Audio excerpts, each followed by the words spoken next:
नमस्ते YouTube family. आज आपण लाल भोपळ्याचे घाऱ्याची रेसिपी करणार आहोत.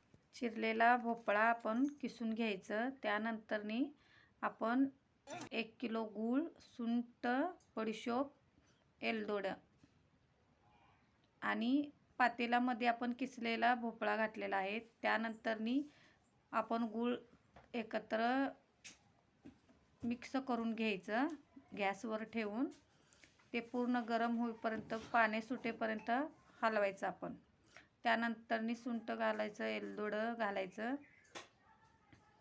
त्यानंतरनी चांगलं पाणी सुटेपर्यंत हलवून घ्यायचं. हलवून झाल्यानंतरनी घट्ट होईपर्यंत आपण खालीवर परतून घ्यायचं.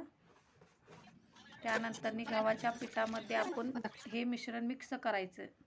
त्यानंतरनी त्याचा आपण गोळा तयार करून घेणे.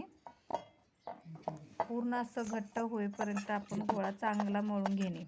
त्यानंतर आपण चपाती करतो त्याप्रमाणे आपण ह्या चपाती लाटून घेणे. चपाती लाटल्यानंतरने आपण एका टोपणनी पुऱ्याचा आकार देऊन आपण कट करून घेणे. त्यानंतर आपल्याला जसे पाहिजे तसे लहान मोठे आपण आकार देऊ शकतो. आपण कढई ठेवायचं. कढईत तेल गरम झाल्यानंतरनी आपण त्या पुऱ्या सोडायच्या. अलगद सोडल्यानंतरनी आपण ते लालसर होईपर्यंत खालीवर तळून घेणे. हे झाले आपल्या घाऱ्या तयार. जर तुम्हाला माझी रेसिपी आवडली असेल तर माझ्या चॅनेलला लाईक करा, कमेंट करा. पूर्ण व्हिडिओ बघितल्याबद्दल धन्यवाद.